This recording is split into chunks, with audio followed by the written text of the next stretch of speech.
Today, I am going to give you an inside view as to how I approached making this particular track, and also I will upload a jam to it, or maybe I'll show you the jam right here in this video. I really get inspired by visuals, so this is how I connect the sounds in my head with the things that I see.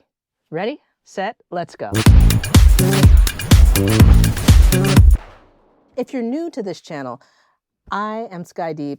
I'm a multimedia artist, mostly a musician, audio engineer. I'm doing a whole bunch of different things, but I spend a lot of my time sound designing for film and TV when I'm not creating my own music and working on building my live electronic sets. I just have so much fun jamming that I really love to do it at parties. It's my party trick.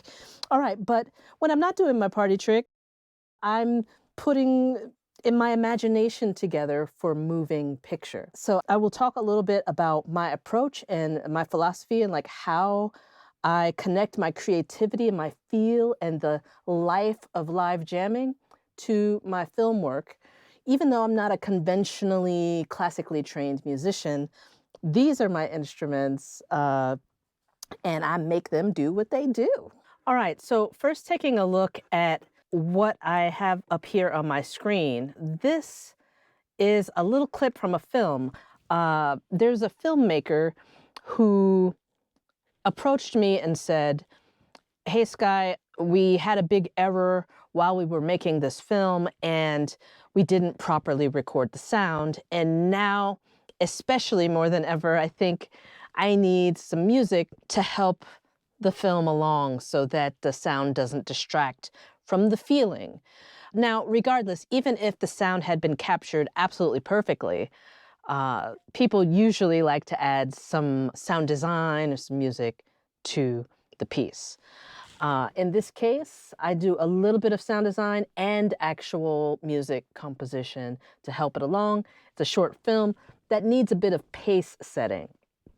So this is what happened. So the filmmaker asks me this that I just told you, and then I ask the filmmaker, okay, great, yeah, after we negotiate everything, can you now please send me some references of other films or sounds that have sounds that you like that it would make sense for me to check in on while I'm creating to make sure I'm capturing the type of vibe that you're looking for. And so this particular person sent me a few different links, but I'm just going to show you a little bit of one of them because I feel like, yeah, I can always leave other links in the description for you if you really want to check them out. But this one really is capturing the most of the energy that I was following.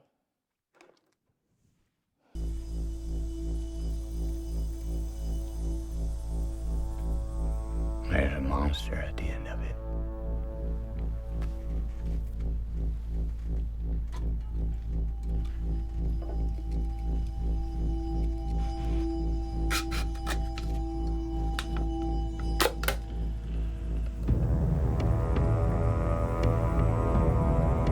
So you notice there's these undertones that are happening, these like underscoring type music. It's raising the tension of the track or of what we see. And then I know that this is the end credits, but it goes into this rhythmic music thing. It's like after we just saw what we just saw, the energy continues, keeps us going. Dark, right?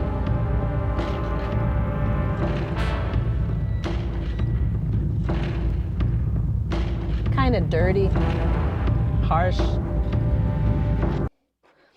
Okay, so I just wanted to share that with you just to give you one peek into what the filmmaker sent me. Now, the way that I approached listening to the about 5 or 6 different reference tracks they sent me is that I tried to find a common denominator, like what is similar about all of these different tracks. So that was one. Maybe I share just one other, so then that way you can kind of get what I'm saying. Let's see. Well, this is a very intense film, but it's just a certain clip. So check it out.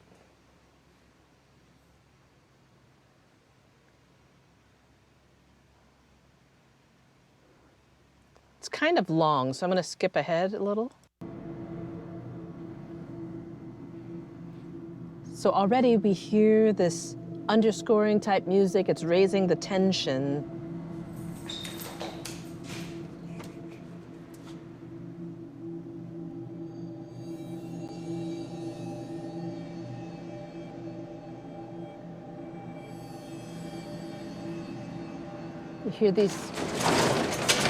You hear these sort of glitchy, scratchy, screechy sounds in the background. They're still kind of ambient.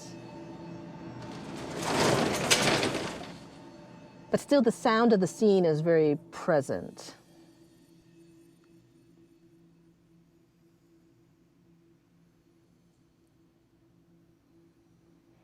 I actually have a difficult time with scary movies. So even though I've seen this clip a million times, I'm still a little bit nervous, and I know. See what I'm talking about? I don't like that. Here, I just want to point out that the filmmaker did say to me in a message that they like the idea of these tension building type music that you blend in with the actual sounds from the scene. So that's what we're going for with their movie. Now, I can't show you the movie that I'm writing the music for because it's not out yet, and I don't have permission from the filmmaker for that, for the picture. But I am going to show you what I did here on the Syntakt. My approach to creating some music to the film was to really watch the film a few times and get the feeling, try to feel what I think it should feel like or what it needs. Does it need a pick-me-up, or does it need something brooding underneath? And so in this case, I felt it needed both. So my choice in brooding sound using the Elektron Syntakt was this sort of undertone that I could play on the keyboard setting. So.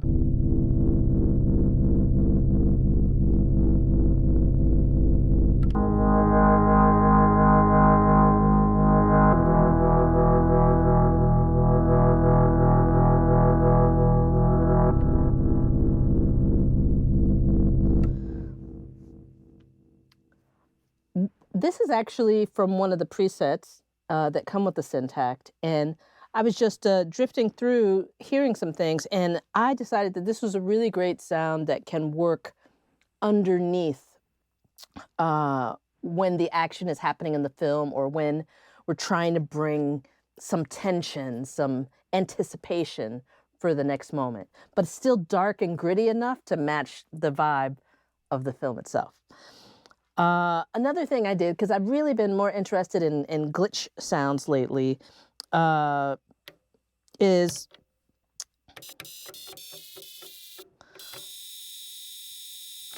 I wanted to play around with this sound. So I made a very sort of probability-based pattern where the things don't feel like they loop or happen all the time, but I also chose this type of sound so that I could play along with different parts of the film, or add little stabs where I felt they're needed. But I also sequenced it into a track that I could, play along with like a looping pattern. So that looping pattern, not so loopy, but kind of, sounds like, let's take that one off there.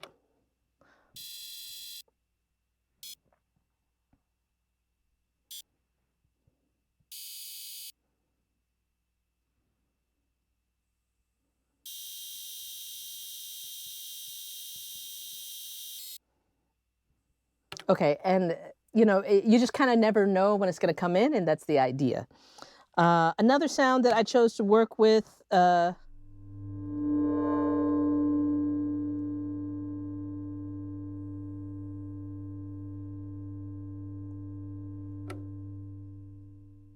nice long decay.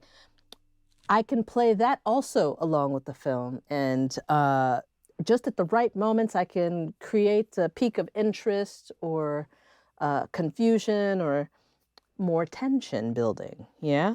And then, of course, lots of other things. Well, not that many. I have a hi-hat going on. Let's get out of keyboard mode. I have a very scratchy kick drum. I have a more clean analog kick drum, but still has some bite to it. And the snare that I chose to work with.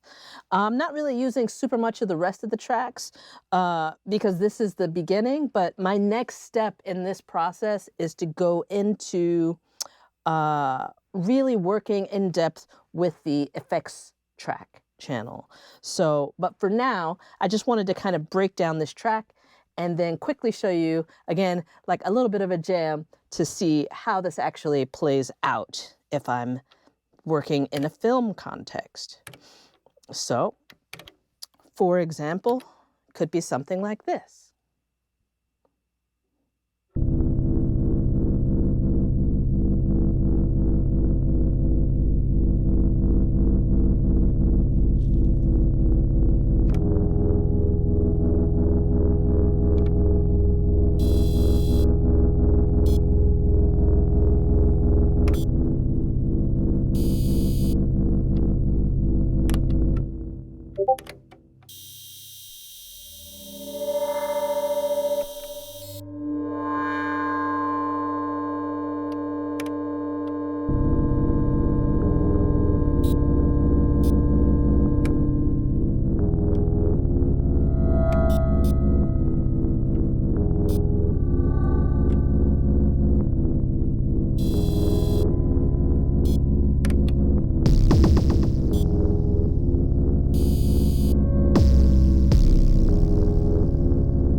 All right, so that's just like a quick peek into how I built this track little by little, but made it where I can actually play along with the film.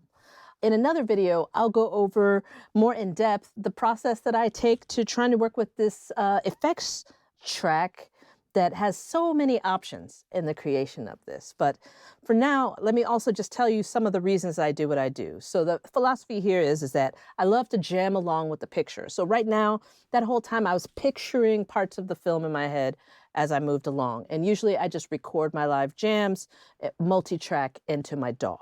Different types of creative people speak totally different languages. And so I had them send me over references so that I could make sure I was on the same page as them. So that when I send them a draft, it's already on the right track and all we have to do is really tweak and get the final touches in. This actually makes my workflow pretty fast, but I always have to make sure I connect to my insides, to my feelings. So that's why I have to jam it out. So of course it's not finished. There's a lot more work to do, but I wanted to just give you a little insight on how I approach those sort of things. Please subscribe if you enjoyed what you saw, and check out some of my jams. Catch some of my vibes, yeah? Thanks a lot for watching, and I'll see you on the next round.